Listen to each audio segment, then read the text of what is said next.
Excuse me, everybody. Sorry to interrupt. I want you to keep eating, but we want to get this show on the road, as they say, you know. Thank you all for being out here. My name is Sean Doherty. I am the state representative. I represent Northeast Philadelphia, the 172nd District. Thank you. Thank you. In order to kick this off, there's a few people we have to thank. First and foremost, we want to thank the Ferguson Township Lions Club. Thank you for having us here. We also want to thank Senator Sharif Street, Chair of the Democratic State Party, Diane Gregg, Representative Scott Conklin, Peggy Lucas, and all of our elected officials that are out here today, including my colleagues in the House of Representatives. And as I stated, I'm from Philadelphia, so I'm a little biased, but I also want to shout out Council Member Jim Harity, sitting in the back, drove all the way up from Philadelphia to show his support. You know, today is a day not about Philadelphia or about Pittsburgh or about any specific area. Today is a day about us being Pennsylvania Democrats. And it doesn't matter if you're urban, suburban, or rural. Because one thing is also, all these places make our Commonwealth what it is. Our Commonwealth runs on our farms and our industries. They run on our cities and our transit systems.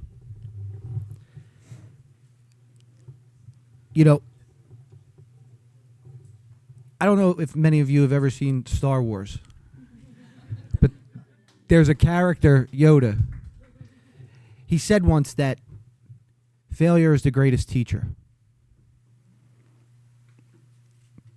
You know, in this past election,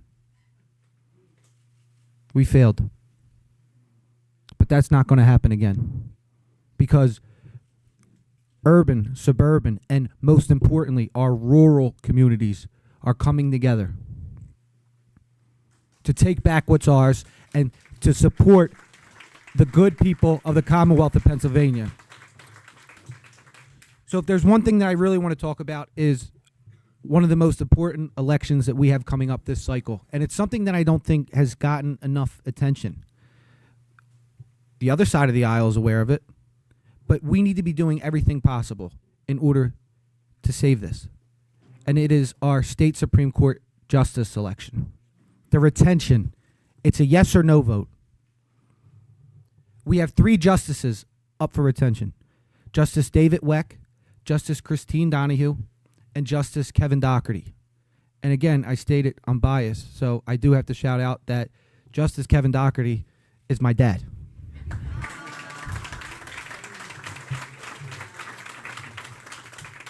And what they've been able to accomplish over these past 10 years has been truly incredible. What they've been able to stop, what they've been able to fight for, what they've been able to uphold, what they've been able to protect. We need to make sure that that happens again on November 4th.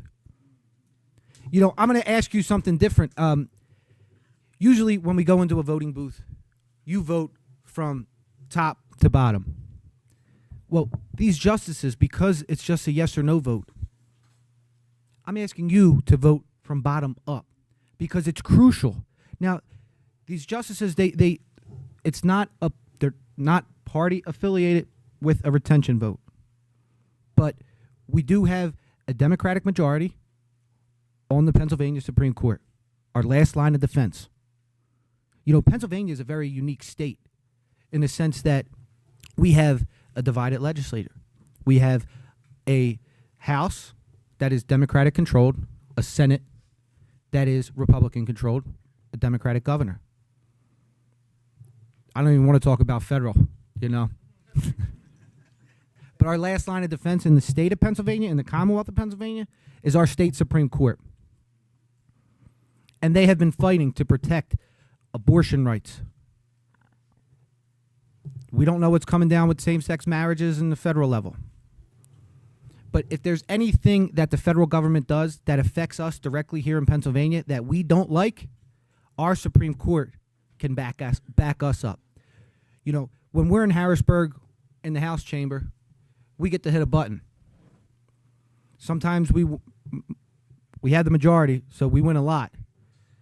But if there's ever something that happens that we lose or don't like, you know, our last line of defense always is an appeal to the state Supreme Court through a lawsuit by lawyers.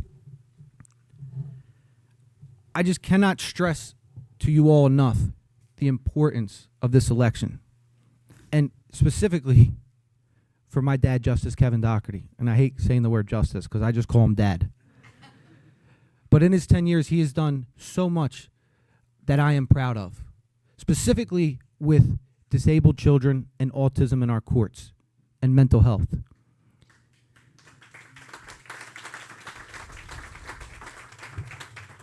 He has helped set up sensory courtrooms in Philadelphia so that children with autism that come in, or any intellectual disabilities and don't understand what is going on, can go to an area where they feel comfortable and are able to learn and understand the process that they're in. Mental health. He's establishing mental health courts throughout our Commonwealth. We're trying to get a facility built in Philadelphia that specifically directs all people with mental health issues and crises into these programs and diversion programs. But this, again, I know I keep mentioning Philadelphia, and I apologize for my accent as well.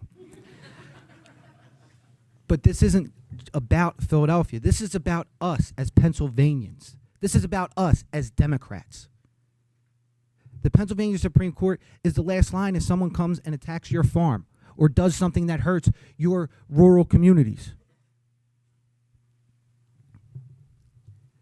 We're all in this together, and we're not going to fail again.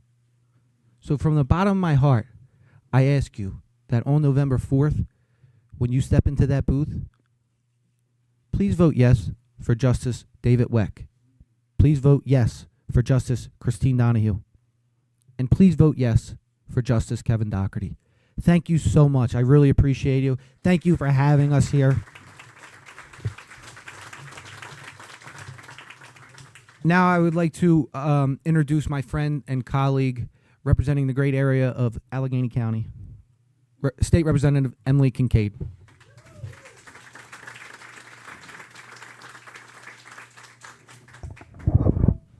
I walk around, so I'm going to grab it. I'm Emily Kincaid. I represent the 20th House District. I also have the pleasure of being the vice chair of the House Agriculture and Rural Affairs Committee, which is often looked at with, questioning looks, because why is somebody who is an urban and suburban rep so involved in the Agriculture Committee? And it turns out that I have 62,000 people in my district that eat. So it's kind of important. It's important to everybody. And that is, I think, the thing that we really need to, especially as Democrats, especially in urban and suburban areas, really make the connection with, is that even if you have no agriculture background, even if you have no experience in rural areas, our traditional farming is what allows you to feed your family. It's what keeps us all running. And so we need to understand where our food comes from and support the people who are producing it. And that is such an important part of Pennsylvania culture. Agriculture is our number one industry for a reason. And I'm incredibly proud to support you guys and to come out here every year and hear from you and, try to make sure that we are taking what it is that you are saying back to the legislature. But I am here right now to talk about the two retention elections that frequently get overlooked because our Supreme Court is so important, and we have 3 seats there to protect. I clerked for 2 years for Judge Wojcik, who is on the Commonwealth Court, and he is also up for retention. Judge Alice Dubois, who's on the Superior Court, is also up for retention. When they were initially running in 2015, somebody noticed that every person who was on that slate of judicial candidates had a last name that started with either a D or a W. And it was like, well, it's because Democrats win. So, and we did. We swept those races. And at that point in time, Judge Wojcik was the only Democrat on the Commonwealth Court. Commonwealth Court is this very weird court. It is the only court of its kind that exists in the nation. But it works on a lot of things that are not super sexy. It's the stuff that you don't really think about. It's municipal appeals, it's unemployment appeals, it's workers' compensation appeals, but it's also election cases. It was the Commonwealth Court and the only Democrat on that court at the time who stopped voter ID from becoming law in 2012 that Turzai had promised was going to deliver Pennsylvania for Mitt Romney. It was the Commonwealth Court recognizing and protecting our rights and making sure that we are making the right decisions. And Judge Wojcik succeeded that judge and then was the only Democrat for the longest time. We've now made more gains, but we have to keep the gains that we have and make sure that we are keeping good judges on these courts. So if you guys ever meet Judge Wojcik, he'll probably tell you this story. But when I clerked for him, we used to go into these like knockdown, drag out, debates about how, I would take a case to him and I would say, this isn't fair. This isn't right. This isn't how things are supposed to work. This person was, they misunderstood things. They weren't represented by a lawyer. They didn't have the ability to, advocate for themselves in the way that they should. And he would always push back on me and say, look, we have a standard and a scope of review, and we are an error correcting court. And if there is no error of law, even though we may personally not believe in the result, we may not agree with it personally, we are bound to uphold the law. That is what we serve. We serve the law. And if you want to change the law, then you should run for the General Assembly. Challenge accepted.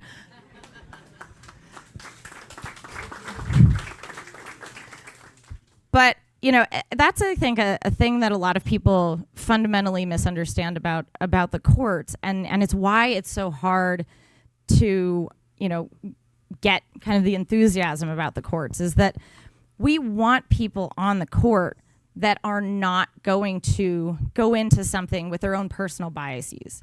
We want people on the court who are going to make the right decision under the law, even if they personally don't agree with it. We are seeing at the federal level all kinds of judges who are making ideological decisions, and they're being put on the court to make ideological decisions and interpret the law in a way that achieves the goals of the Trump administration. That's not what judges are supposed to do. We want judges who are going to protect rights and make sure that we have access to justice. Because here is the truly scary thing in this moment in time, is a recognition that we have rights guaranteed to us under the Constitution, but none of those rights really truly exist unless we have judges and access to judges who are going to enforce those rights. We have to have access to those courts. We have to have judges and justices on our courts that are going to protect our rights and uphold them.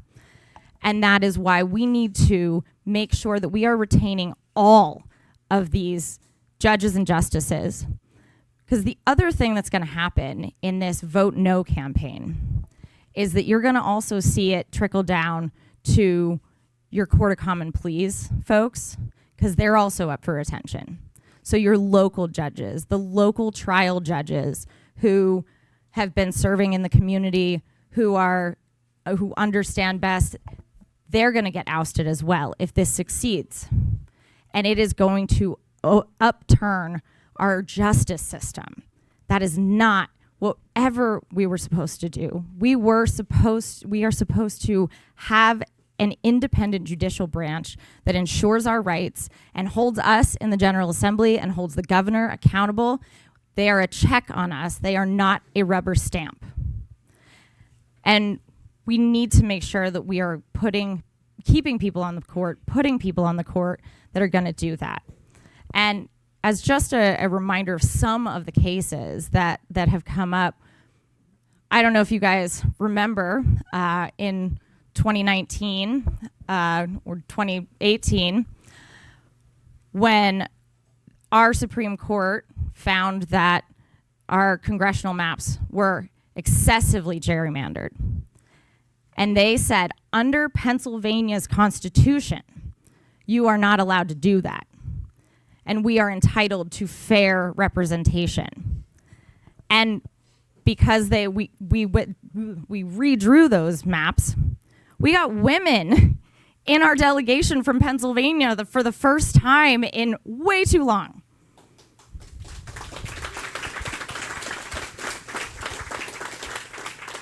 And because our Supreme Court said that gerrymandering is not acceptable, and we were able to draw fair maps in the House, in the State House, in 2022, we kept the majority in the State House despite a massive red wave.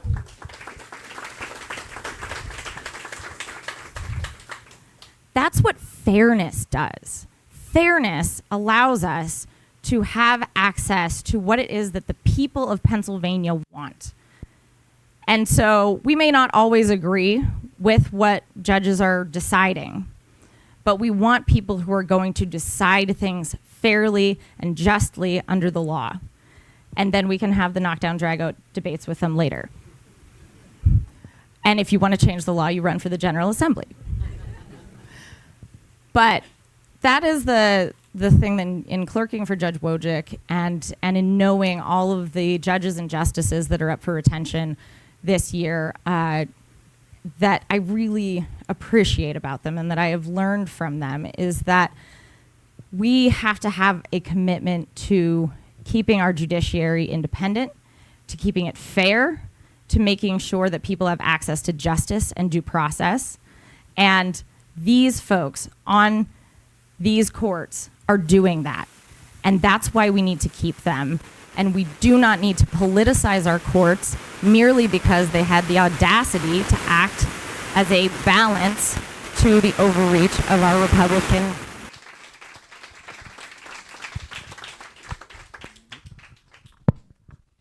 Thank you, Representative Kincaid.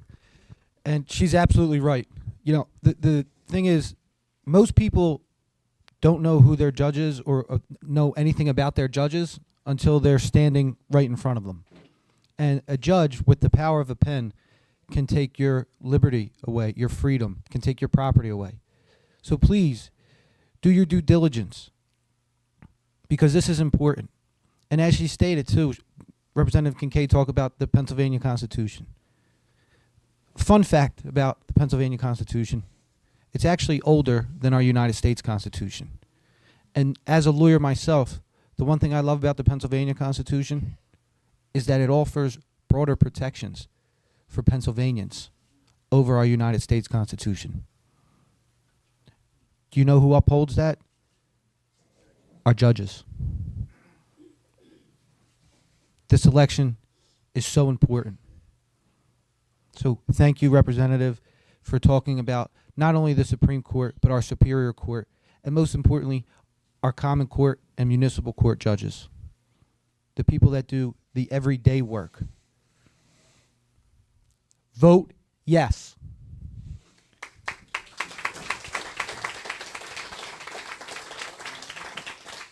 Now, before we start the panel, we're going to take a few minutes because the food looks delicious, and I want to make sure everyone eats and gets drinks. Or no. Okay. Then we're just going to take a quick 2-minute break to get all the reps up and elected officials at the table for the panel. So please give us a few minutes. Thank you. Hi, everyone. I'm Goldie Akittick with the House Democrats. We're happy to have our state reps here. We're going to go right into this. There's a lot of chaos at the national level, but our state reps are working really hard to deliver for Pennsylvanians. While the Republicans are busy distracting, our House Dems are delivering. And they're here to sort of talk about what they're bringing to the table across the state, what they're delivering for Pennsylvanians across the state in many different ways. We're going to have some questions from us, but then we're going to open up to you guys about what questions you have about how can we fight back? You know, it's not just despair and chaos. There is progress, and we are providing a path forward. So we're going to make sure our reps get plenty of time to talk about the things that they're working on. And I want to take a moment to have everyone introduce themselves, where they're from, their district, the county, and then we'll get sort of right into the questions and keep this moving forward.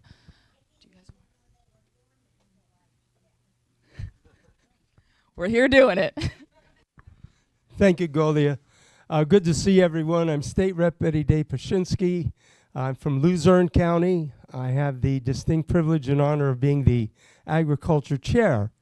And my claim to fame as far as agriculture is, I used to have the awesome responsibility of watering my grandfather's tomatoes and also cleaning the pigeon coops, which wasn't too much fun. But it is indeed a pleasure. I've been here for many years, and I'm so excited to see all of you Democrats here in the rural area, because they say the Democrats don't exist in the rural area. I said, what do you mean? I know a whole bunch. I see a whole bunch.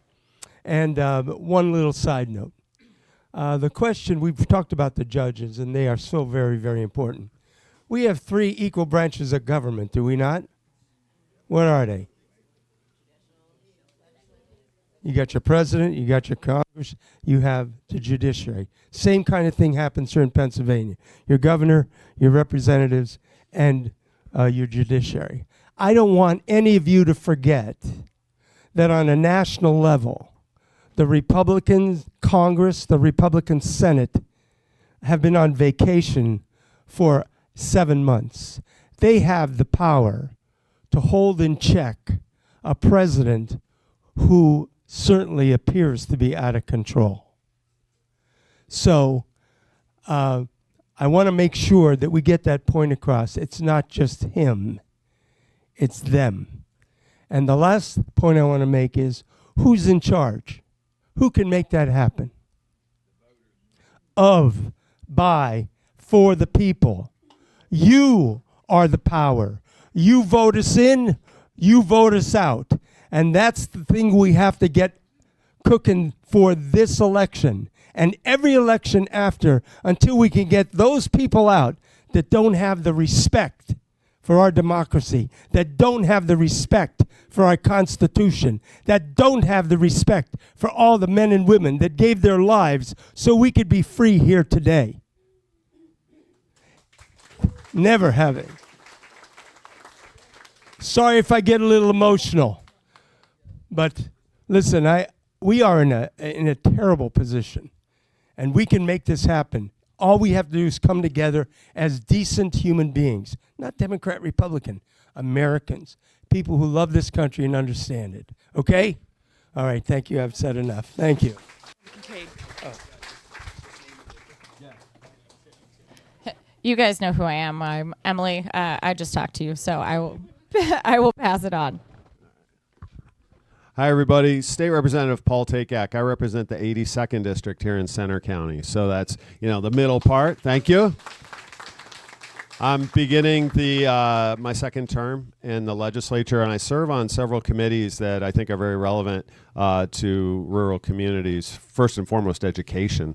I think that's really top of mind for a lot of folks. But then also agriculture and rural affairs, tourism, recreation, and economic development, and a whole host of others where I can help bring that perspective.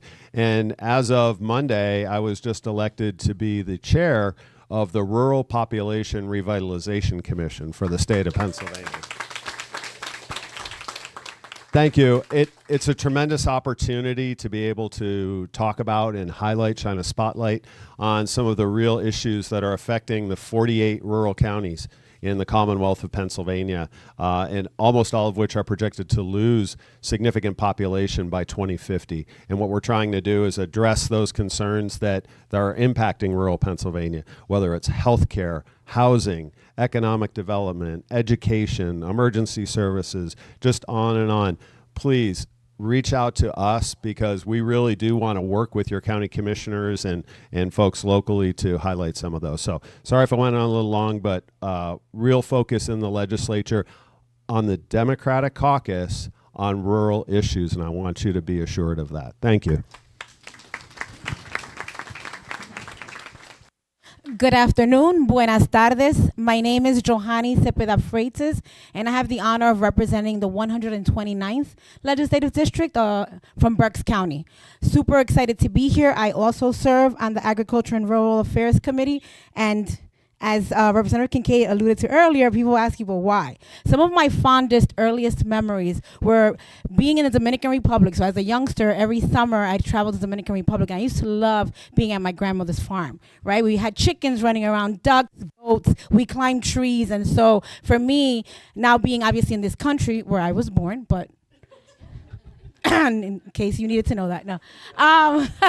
It's important. Urban agriculture is important, because sometimes we have obviously a lot of folks that come from Latin American countries and other countries, and they're surrounded by a lot of concrete. And I want to make that cultural connection between agriculture and Pennsylvania, which we all call our home. I also serve on other committees such as tourism, recreation and economic development, commerce, finance, gaming oversight, intergovernmental affairs, and I also have the honor of being the chairwoman for the Pennsylvania Legislative Latino Caucus. So super excited to be here. I want to also thank you for the work that you have been doing day in and day out, and also more importantly for not quitting and not giving up, because now more than ever we need all hands on deck. And I think we need to use what's happening and the destruction, chaos, and divisiveness that this government and this president is creating. Now is when we have to maximize on that and show people, right? Because this is what happens when you don't vote.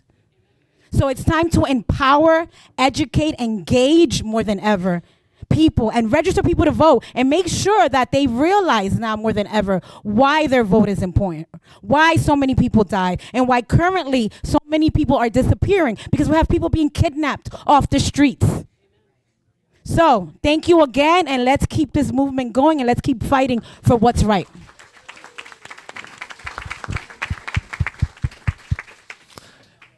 Penn Democrats, how y'all doing today? How y'all doing today? You feeling fired up? I'm State Representative Tara Khan. I'm from Philadelphia. It's an honor to be out here with my colleagues, and I serve on the Agricultural Committee. I'm also a representative, as is Representative Doherty, that represents a public school that's also a farm. So I have Saul, one of the best agricultural schools in the Commonwealth of Pennsylvania. It's a high school, and want to let you know we're fighting for you. We appreciate y'all, and want to make sure that people know that Democrats, we don't just show up in the urban areas, we show up in the suburban areas, we show up in the rural areas. We care about everybody. We care about making things more fair and more just and leveling the playing field. That's what we've been fighting for in the House, and that's what y'all are fighting for as well. Thanks a lot. Appreciate it. And hi, Mom, watch it on PCN. Mom, good to see you. Thank you. Hi, Mrs. Khan. Yeah, this is Sean. my mom. Again, I'm Sean. You already heard me speak. We're going to get this thing on show on the road, as I said earlier. So obviously we're all here from rural areas, but something that impacts everyone everywhere in Pennsylvania is education, right? Our kids deserve a fair shot at being educated. And I want to pass it over to you all about what is the legislature doing to make sure every kid in every school gets the same chance to succeed by working hard. So if each of you could give a little snapshot of what each of you are doing either in your districts or through your committees on that.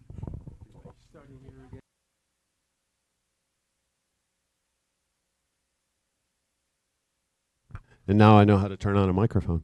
So look, this is a priority of our caucus. Everybody's saying, when are we going to get a state budget done? When are we going to get a state budget done? It's because the Senate just simply won't do their job and fully and fairly fund public education, public transit, not make the investments that we need in order to keep this Commonwealth strong, quite frankly. We know that our system of funding public education in the Commonwealth of Pennsylvania is unconstitutional. The courts have told us that time and again. We have made record investments in education in every county, all 500 school districts, over $1 billion in the last budget. We're going to continue to fight to make sure that happens. But the other thing we're going to do, and I think this is something that will really resonate in rural areas, is plug the holes in those local budgets, in those school budgets. Cyber charter schools are ripping off Pennsylvanians to the tune of billions. And they have so much money, they don't know what to do with it. They're buying real estate. They're giving away gift certificates. They're burying money. Look, those are your dollars. People in your communities are paying more. They're getting their school taxes right now, right? I hear about it all the time. They come up and show me how much it's increased. We can plug that hole. We can put billions of dollars back into the hands of local taxpayers by holding cyber charter schools accountable. Make sure that they have the same transparency requirements. We cap it, what the actual costs are, not the excess. Look, we are going to insist on doing this. That school choice, we're not talking about taking away school choice. We're talking about right-sizing the costs, because right now they are absolutely ripping off the taxpayers of Pennsylvania. That's going to resonate in all 500 school districts and all 67 counties. Sorry, I get a little passionate about it.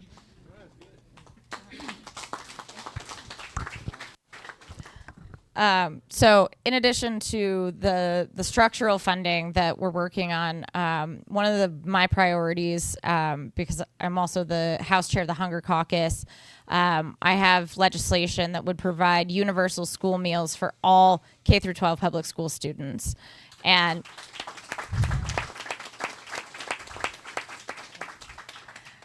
I think, now as we're seeing food insecurity increase more than it was during the pandemic, before the pandemic, in the last 2 years, the number of food insecure Pennsylvanians has increased by the combined populations of Altoona, Williamsport, Harrisburg, and Lancaster, which is almost 200,000 new people food insecure, and way too many of them are children, and way too many of those children, the only meal that they can rely on is the meal that they get at school. And so we should be providing breakfast and lunch for all of our students. We require them to go to school, and yet food is the only thing that we means test, that you have to prove that you're poor enough to be able to eat. We don't do it with textbooks, we don't do it with paper or pencils, and we shouldn't do it with food. And so that has been a major priority of mine, to make sure that we feed every single kid in school. I'm going to stand up because I like to see everyone. So before I became a state legislator, which I never planned on becoming, I also never planned on becoming a music teacher in school. So I taught school. So I know how very important school is. And I taught for many, many years. And I want to make a few points with you. The public school was designed to give every kid a chance to succeed, to give every kid a chance, no matter what side of the tracks you come from. If you work hard, you can become whoever you want to be.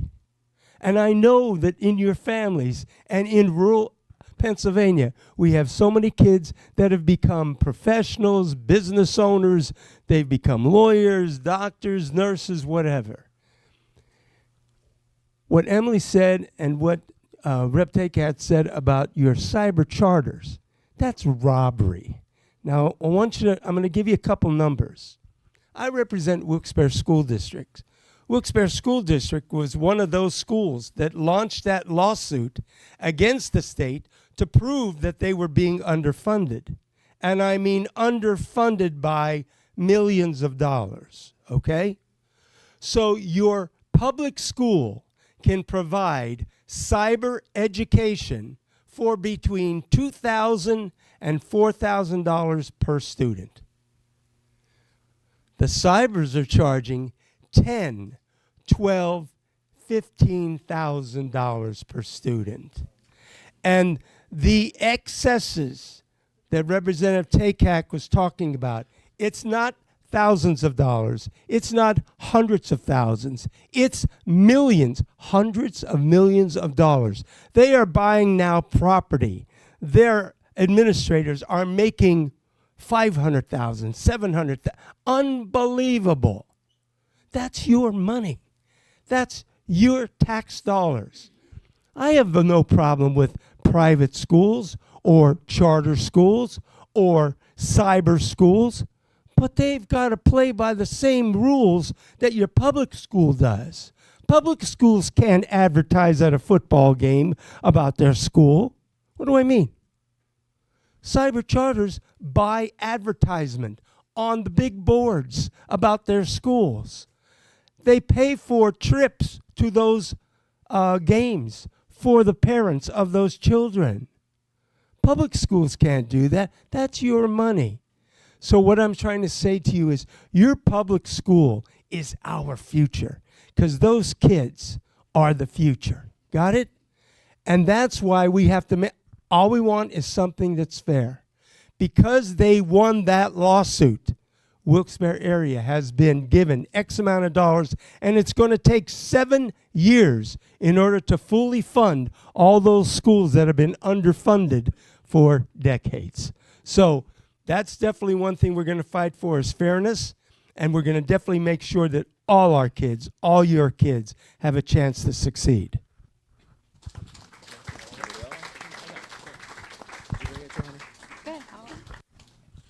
Yeah, I'll stand up too. So I went to public school all throughout my career. Went to actually Sean grew up across the street from Greenberg, which is a K-8 school. I went to K-8 school, public school. Then I went to Central in Philadelphia High School, actually with Senator Chairman Sharif Street as well. We both went to Central public school. We got a high quality public education. That's why my dad moved. Emigrated from Pakistan so he could have his kids get a high quality public education, and that's what he did. And I ended up getting my PhD. I ended up serving the legislature, becoming a nurse practitioner. Public education, we have to make sure that we're investing in these kids, but you know that there's a big difference to what you see in some of the suburbs of Philadelphia and what no shade, right? But what they have in Philadelphia, what they have in Center County, what they have in so many of our districts, where the public schools, there is such a disparity between the public schools where the property taxes are high and the other public schools, and the quality of the education is so disparate. So you have kids that are learning in environments or trying to learn where you got lead, mold, asbestos, roaches, other pests that they have to deal with. You have teachers that are spending their own money to buy additional things because they don't have enough in the school. They have to decide whether they're going to get what, because the blinds fell down, and after at 2:00 in the afternoon the sun comes in, whether they get new blinds or whether they get an algebra teacher. These are the decisions the schools are making. So we have a decision, the Commonwealth Court, that decided that we have a duty to constitutionally fund our public schools. And in this budget that the Senate just passed, they are actually not keeping up with that court mandate to fund our public schools. So those kids are actually going to fall back, and those schools are going to fall back. So that's exactly what we did when we passed our budget. We've record historic funds. So the historic funds we passed last year in last year's budget, we passed that in this year's budget, and then added on hundreds of millions of dollars for public schools so kids can get a high quality public education using public tax dollars, right? That's where that money should go. They should go to public schools, not private schools. So that's what we're fighting for, and that's actually one of the reasons why I ran for office. And I'm just so proud, I just have to say, to serve with you all, because these folks here are the ones that have been taking those votes to fund our public schools fairly, so that people will move to Pennsylvania because of the quality of the public schools. That's what happens in New Jersey, by the way, all the way in New Jersey. That's what happens in California. People want to go to those schools because they're the best in the nation. Why was it like that in New Jersey? Because of a Supreme Court decision in New Jersey that said they had to fund the public schools equitably. So that's what we're fighting for, and that's what we're passing. And hopefully the Senate will do the right thing and do their jobs.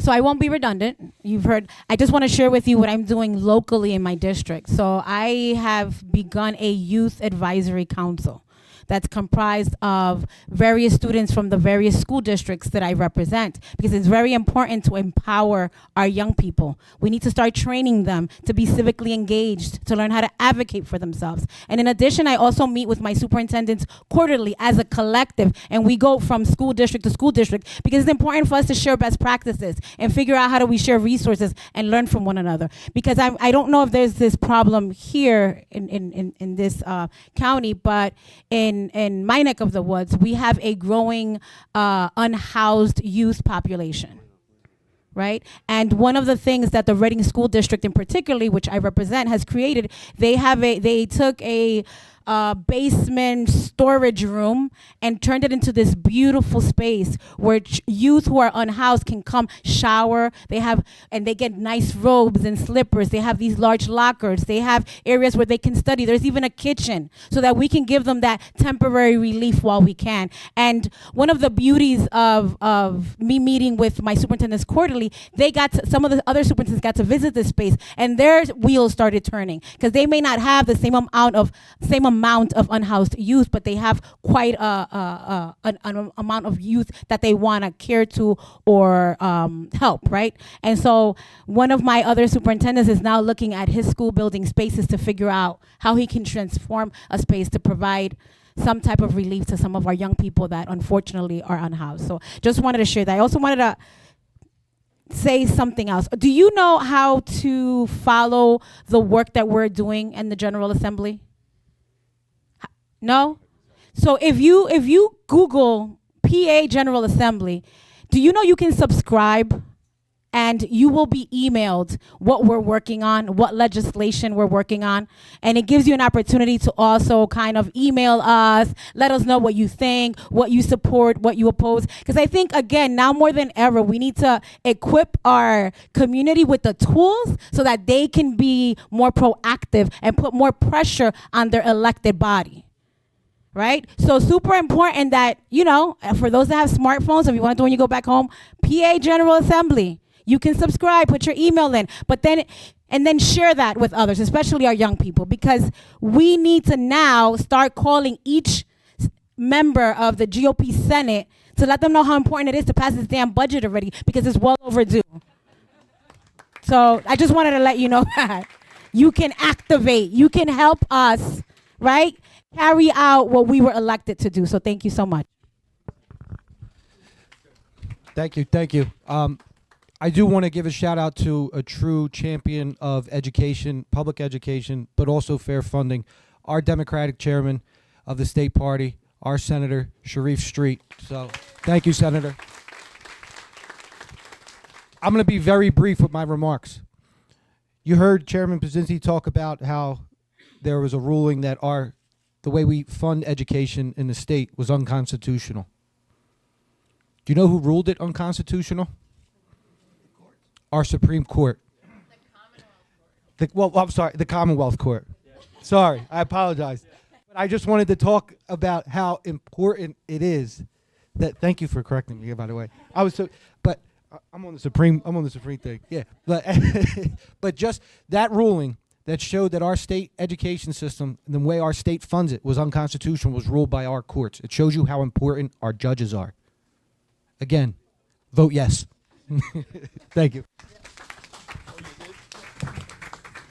So we'll do one more question to everyone, and then we'll do some audience questions. One of the biggest things impacting all of Pennsylvanians and arguably all of America is our health care, right? We were hearing about the Medicare cuts, the Medicaid cuts from the Trump administration. What are we doing at the state level to protect our health care, keep our hospitals open, and filling in the gaps? And again, providing a path forward when there's chaos. Yeah, I'm going to go first again. Sorry about that. Well, that's true. This is home field advantage. Yeah. Just this term, we finally got done a piece of legislation that actually has broad bipartisan support in the House. Representative Lisa Borowski and I introduced a piece of legislation called the Healthcare Facilities Protection Act, which will amend and allow additional protections for communities to guard against consolidation and closures of healthcare facilities. What we're seeing all over the state is private equity and private corporations and, quite frankly, nonprofits that act just like them, like UPMC, by the way, which, believe it or not, is a nonprofit, come in and consolidate and then close down facilities. And it takes doctors offline. It takes facilities offline. There's a 7-county area in the northwestern part of this Commonwealth that has no OBGYN or maternity services. You cannot have a baby. The closest place to go have a baby in many cases is to drive over the border into Olean, New York, which is ridiculous. It's absurd. So this just provides additional protections. I believe 14 different healthcare facilities have closed in the last couple years. Every damn one of them was like a private equity takeover to increase profits, give money back to shareholders, not to help the communities, not to help the providers. And by the way, these non-compete agreements, many of those same providers are absolutely locked in. They can't go to work for someone else. So we're trying to fight on that front. But please call and urge your senator to have them take up the Healthcare Facilities Protection Act. It's House Bill 2344. Super important, and I believe we can get it done because it's just the right thing to do.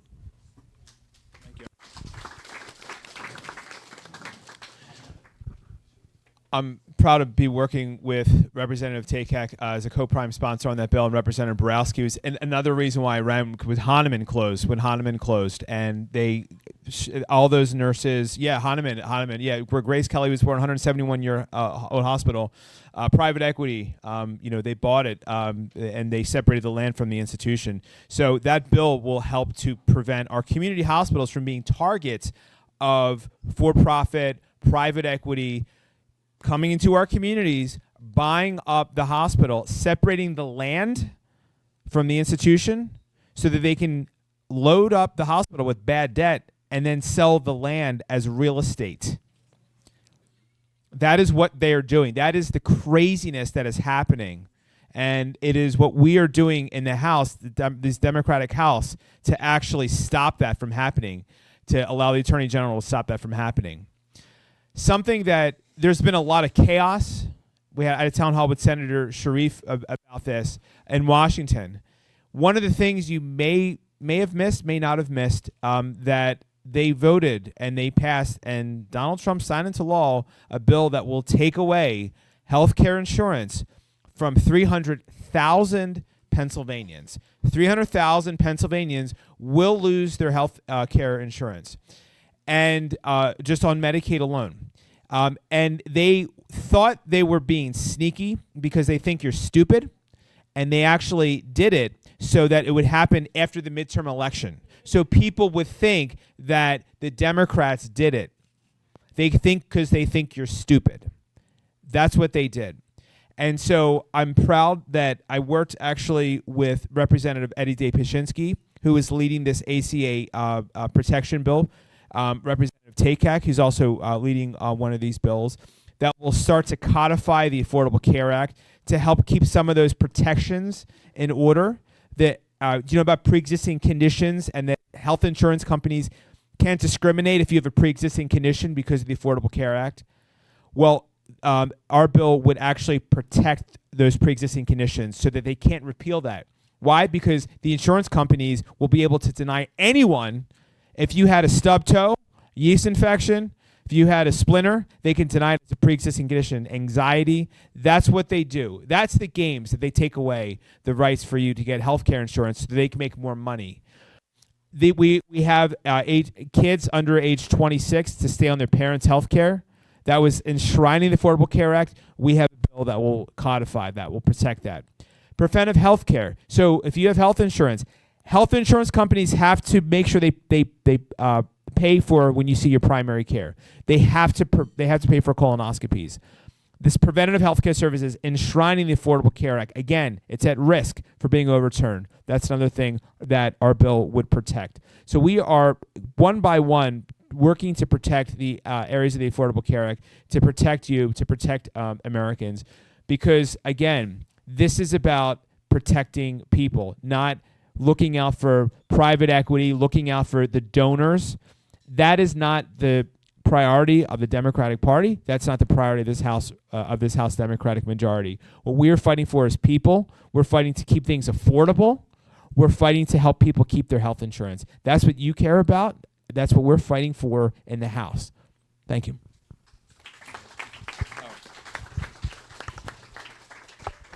So I just want to talk about something that's happening locally, which I think is really important, and especially as we're talking about closing or closed hospital facilities that are shutting down access to certain kinds of care. I have a facility in my district, Suburban General, that was a mothballed hospital facility, and because of the vision of he's a urologist who ran the Allegheny Health Network, and this is sort of his retirement project, where he said to Highmark of just give me Suburban General and get out of my way. He has taken that facility and turned it into a healthcare company incubator. And so he's taking areas of the hospital, using labor that exists working for the hospital, the maintenance folks that already work there, to redo some of the facilities and make them available as labs, as testing areas for people to develop healthcare related devices. And this incubator, this has been 4 years that this has existed. This incubator is top 10 in the nation in terms of producing companies. And they've taken this facility from being a $3 to $4 million a year liability to paying for itself, and it's not even full yet. So in many ways, this is a fantastic example of how it is that we can use these facilities, because what often prevents small companies that are trying to get into the healthcare space in particular from being able to do that is access to what they call wet lab space. And what wet lab space is, for anybody who doesn't know, and I didn't know, and I learned this, is hospital grade research facility. So if you are using a hospital facility, you inherently already have that. And he's able to rent out square feet in a wet lab space for $15 a square foot, when normally that's going for $300 a square foot. And it makes it much more accessible to these startup companies. And now, because of the work that they have done to bring businesses in that are paying rent, they are now actually reopened to provide medical care to the community. And I think that is a model that we should be looking at to encourage and package and bring to communities where we are seeing closed and closing facilities. To one, this is a great way to bring businesses into areas. It's a great way to provide jobs for folks. And it is a great way to ensure that people continue to have access to essential healthcare services. No, please, go ahead.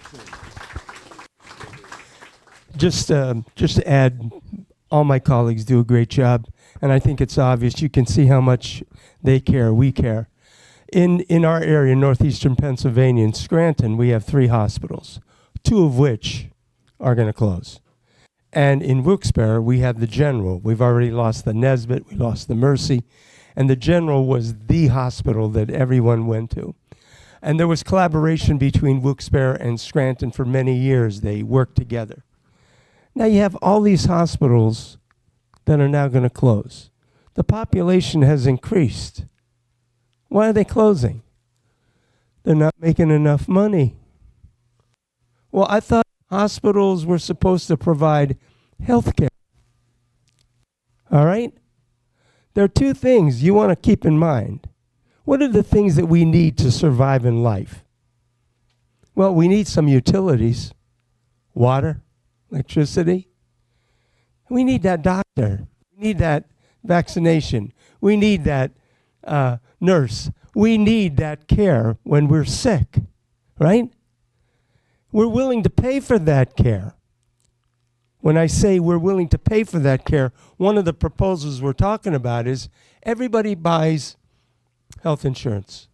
I don't have a price, and that guarantees you a health care plan. Okay, right now, some people have outstanding health care plans based upon the amount of money that it costs for that health care plan, based upon the job that you have, right? Many times we take a job because it's got a good health care plan. And as you age, you know you're going to need that health care plan, okay? The point that I'm making to you is we have to change the philosophy about health care and utilities. Yeah, the company has to make enough money in order to be able to continue to do business, but the company shouldn't make so much money that it prevents you from having your health care, that it prevents you from having your electricity. So once again, here's a complex problem that we need to continue to talk about. We are always trying to work to see if we can find improvements. But again, I want to leave you with this. You have the power. You and your family. You have the power with that vote. You're only one vote? No, you're not. Look at how many are in here. It's time to come together and go and get some more people to get on board. Got it? Because a lot of people stayed home last time. They can't stay home. If you care about your children, your grandchildren, your own future, you got to come out. Don't you hesitate to reach out to any of us anytime.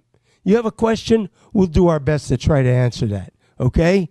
But we need you. You're the Army, Navy, Marines, Air Force, and Coast Guard for democracy, for the Constitution, for your freedoms.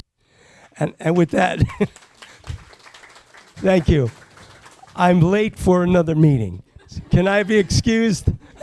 This will run a little quicker now. Love you guys. Yeah, thank you, Chairman. I just wanted to mention real quickly, just super headlines. We're also looking at things like expanding advanced care practice so that we can get more nurse practitioners and other advanced providers to provide more services, telehealth services, and we're working to attract and retain workforce, making it more affordable, tax incentives, those kind of things, particularly in rural communities. So if any of those are of interest to you or you think would help, please reach out to one of us because we're working on that legislation as well. Yeah. So all these things are bipartisan supported. So we've talked about our Democratic House majority. I don't think it's been mentioned yet that we have a one-seat House majority that we would like a couple more seats on, but it requires us to work across the aisle. Not every vote is bipartisan, but a lot of them are because this affects everyone. Hospital closings, that is not a rural or an urban issue, it's an everyone issue. So just making that clear that our reps are working across the aisle to provide those bipartisan solutions. Does anyone have any questions for our reps? We'll take a couple questions. Our good senator. I got a question. I've served in the Senate where we spend all of our time doing stop advance stuff. My question to you all, particularly for members who may have served in the minority and majority, tell us the majority versus serving in the minority, where you can actually do some good and not just have 1%. We're trying to stop that. I think I'm the only one on the panel that's done both. I gotta say the House has passed the budget 5 times. 5 times. The Senate where I serve has yet to one time pass a responsible budget, but that's the story for another day. So I'm the only one up here that has served in both the minority and the majority. Everybody else came in to secure us our majority. Oh, number 102. 102. So my first term was in the minority, and it is just trying to play defense on pointing out why things are bad, because the hardest part is you're going to lose the battle. You're losing that fight, even though you are making the argument that actually is sort of the truthful thing, is that we shouldn't gerrymander our courts, and we don't need to create new crimes for everything, and we need to focus on doing the most good for the most people. And so, you're making these arguments, but that the bills that are coming up are still going to get passed. They're going to get through the committee. They're going to get through the chamber. And then being in the majority has been really lovely in the sense of actually being able to prioritize things and to block things by not bringing them up. We passed through the House and the Senate for the first time when I was a freshman legislator a constitutional amendment that would have led to banning abortion in Pennsylvania. To institute a constitutional amendment, you have to pass it through both chambers twice in 2 consecutive sessions unchanged. Because we took the majority, we never brought that bill up for a vote. Because we took the majority, we're not doing voter ID. Because we took the majority, we are able to talk about public transit funding in a really, truly serious way. And like the senator was saying, 5 different proposals we have sent the Senate for public transit funding, most recently Sean Doherty's. And in every proposal, we have funded the subsidies of public transit in a way that actually benefits the smaller transit authorities more. The most recent one that we passed, Philadelphia gets 85 cents a passenger. PRT in Allegheny County gets $1.08 a passenger. In Westmoreland, I think it's Westmoreland, they get $6 a passenger. The amount of money that we are putting into the smaller transit authorities is going to make public transit even more accessible. It's going to be transformative for the smaller transit authorities to make sure that more people in areas like this, in areas in the 67 counties that are not relying on public transit right now, that they have the opportunity to do that. And that's the kind of stuff that we're actually able to do in the majority. It is not bring up bad stuff. We don't even have to talk about it. The Senate sent us over a bill attacking trans kids. We don't have to engage in that kind of, red herring game anymore with them because that bill's not coming up. So that, I think, is the really big and important piece. Is we don't have to bring up the bad bills. We don't even have to talk about them. And we can spend our time talking about the good stuff that actually helps people, that does the most good for the most people. And we can stand our ground and say, we are not going to agree to a 6-month budget 2 months into that 6 months. We are going to fully fund our state, and we're going to do it right, and we're going to fund our schools, and we're going to do it in a responsible way. And yes, you, Senate, also have to govern. Welcome to the legislature. I just want to add one thing.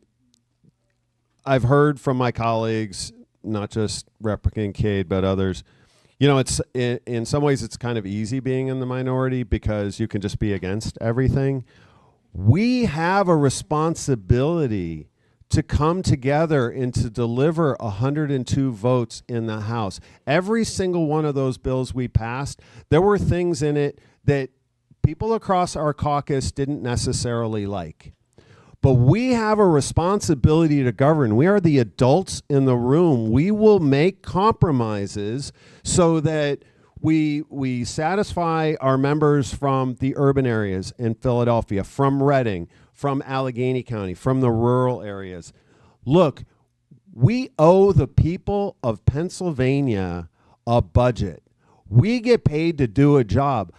For whatever reason, Senator, you may know better than me, but they have to come through with 26 votes. They have to tell us what they will do because they have a responsibility to do it. Democrats deliver, and we are delivering on that promise in the House of Representatives. I wish the Republican Senate would do the same thing. Yeah, I just want to briefly talk about the importance of the majority. Now, I'm in my first term, so I've been on the job 8 months now. But in my experience, as Representative Takak said, is perfect. Democrats deliver. We, as a body, have passed mass transit 5 times. I'm proud to say the most recent time we did that was last week, Monday, this week, I don't even know what day it is. Sunday and Monday. With my bill that fully funds mass transit throughout the Commonwealth. But here's what I also want to point out about that bill. It gives $150 million for road and bridges in rural communities throughout the Commonwealth. Specifically what's called 3 to 4 digit roads, which are typically smaller roads. I mentioned 5 times. On Monday, when we voted, that was the 5th time.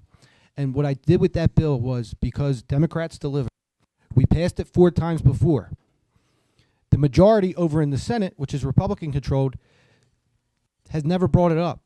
But they said they brought up their own bills saying, well, we want this, we want that, we want this. But they had no funding for mass transit to the Commonwealth.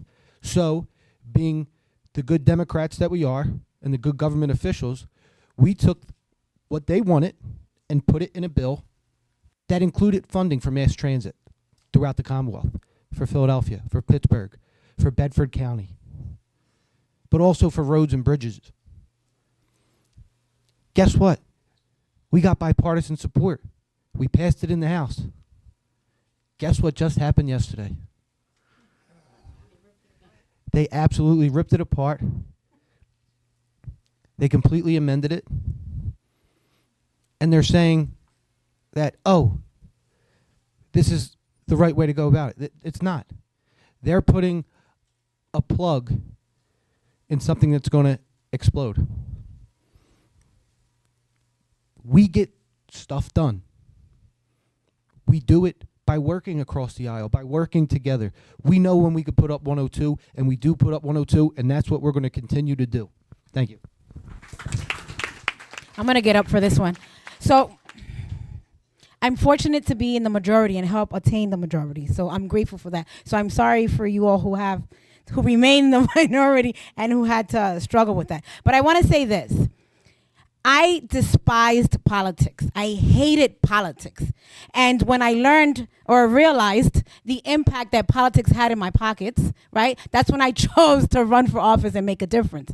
And what I realized being in this legislative body and seeing the dynamics, it's very transactional, and I can't stand that. Because if it's good for the people, it shouldn't have to constantly be negotiated, right? So I think it's time. I can't stress this enough. It is time that we restore the power of the people. And that starts with each and every one of you in this room. You elect your folks to represent you and represent your power and be your voice. But too often, we are not holding our elected body accountable. So the power lies within the people. And we need to be more strategic and intentional with how we spend our time and making sure that every member of our community knows how to contact not only their elected body, but all elected officials. Because at the end of the day, I may not represent you, but every vote that I take affects you.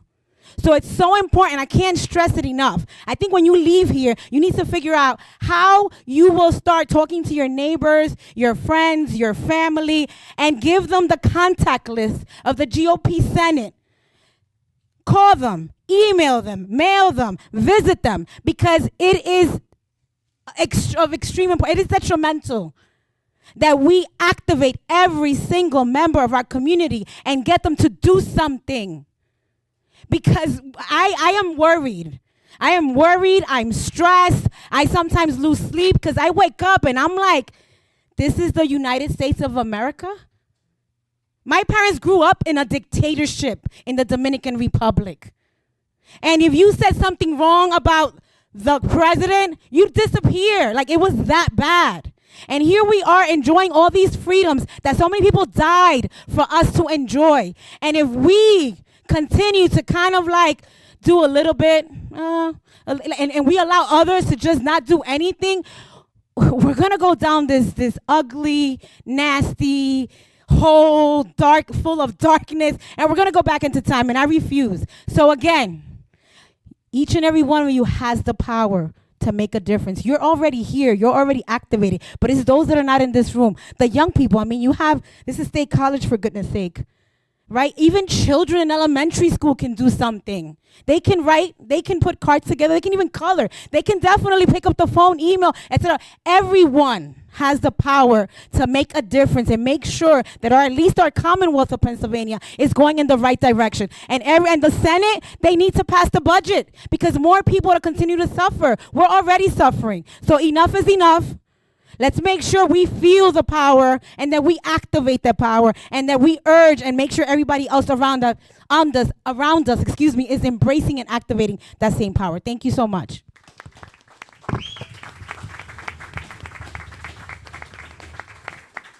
Do we have another audience question? Yes. This one and maybe one more.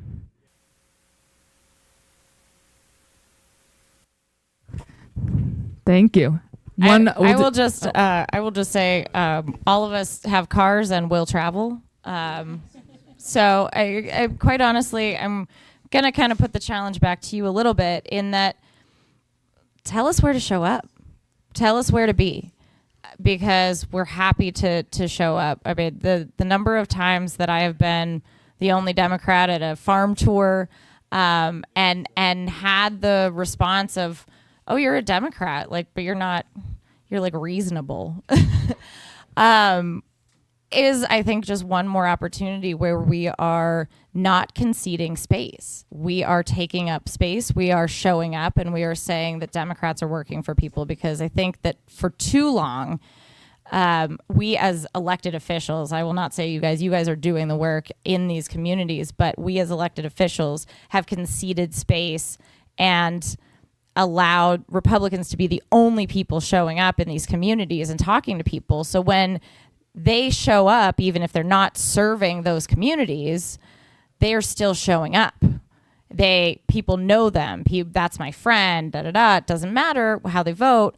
So we as Democrats, elected Democrats, need to show up in these spaces and not concede space. But we need your help to make sure that we're doing that. We need to know when these things are happening. So, have car, will travel. That's great. I just really quick, I also want to say one thing. With all the negativity in this world, we see it every damn day. It's really easy to know what we're against. We as Democrats need to be clear about what we are for. We absolutely need to be clear about that. And the essential question in politics, when you're talking to anybody, is, are you on my side? Democrats are on the side of people in rural communities. We're fighting to protect their schools, their healthcare, their hospitals, all those kind of things. What the hell is the other side doing to help you? That's the essential question. Thank you. Oh. I really want to go ahead if she's ahead of me. I want to jump on something. I'll repeat the question. I'll go to her first because I saw her hand up earlier. So what I wanted to, first of all, say is somehow the organizers here, would you please show us all the people who are here? You have a list of who we are and our email. And we'd like to know how to get in touch with the builder. So can you do something about making that happen? We will work on that. Yes. Yes.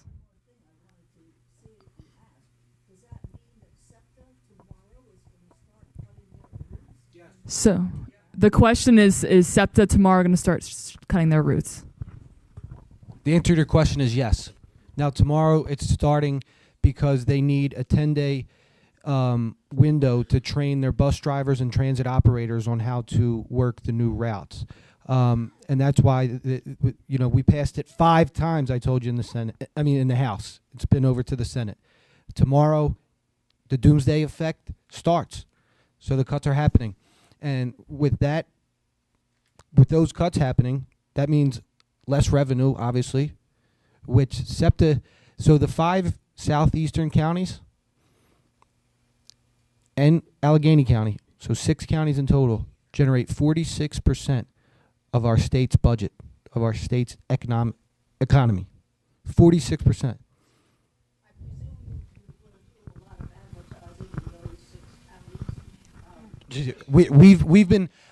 My voice, I'm losing my voice for how long I've been screaming at a mountaintop. We all been screaming at mountaintops. Even people all over the state that see, here's the thing. People on other sides or other parts of the state, they see SEPTA and they just think Philadelphia. They don't understand what SEPTA actually does for all 67 counties of this Commonwealth. Not just one county, all 67.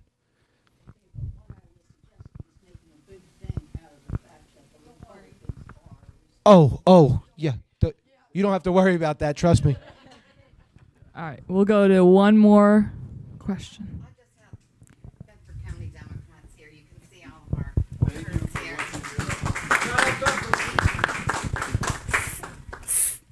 Oh, I don't really know if I need that. I'm pretty loud. It's for the people. Okay. Hi. Bedford County Democrats here. I wanted to just piggyback on what you were mentioning. I joined the Bedford Farm Bureau in Bedford County a few years ago. I'm the only Democrat that goes on the farm tours. I'm one of the few Democrats that goes to their meetings, attends their dinners. And I love what you said about the fact that, like, we see Senator Pat Stefano, not a Republican, at all these events. We see Jesse Topper at all these events. There's representation. These folks know them, and they like them because they cut ribbons and they eat cake. And they're everywhere doing that. So for us to have a seat at the table is a really big deal. We didn't do it for years, and we're trying really hard to infiltrate some of these groups that we've lost focus with. So I appreciate what you said.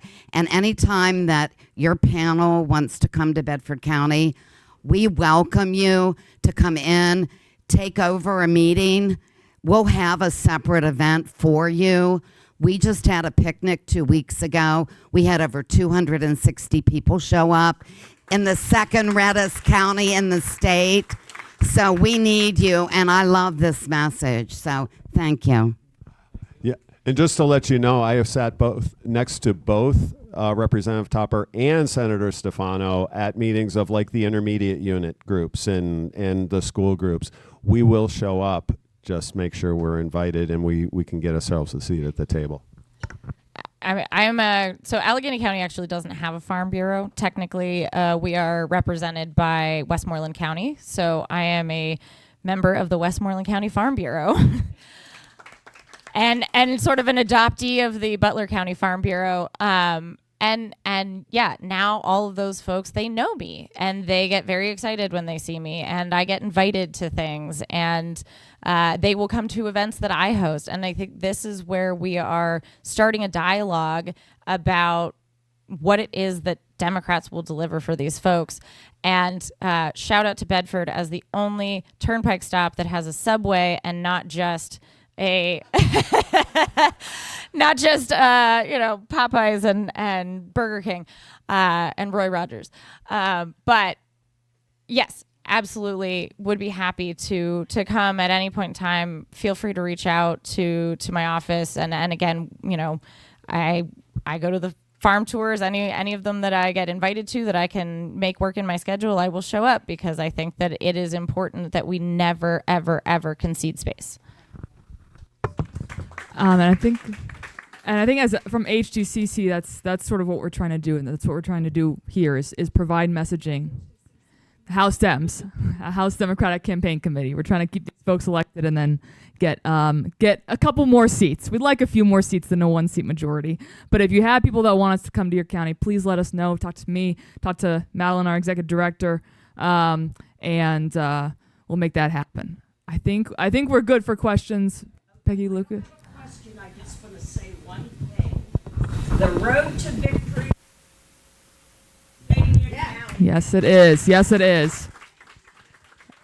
And with that, I want to thank.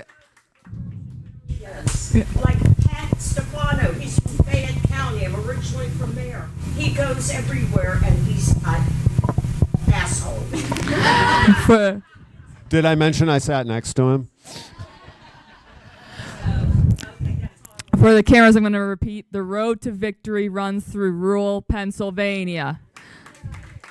And with that, I want to thank again Senator Street, who was here, our honorary chair of the Ag Dems, Diane Gregg, who helped put on this event, Representative Scott Conklin, who couldn't be here, but another big Ag Dem proponent, and Peggy Lucas, our secretary treasurer.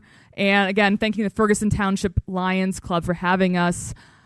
I am handing this off to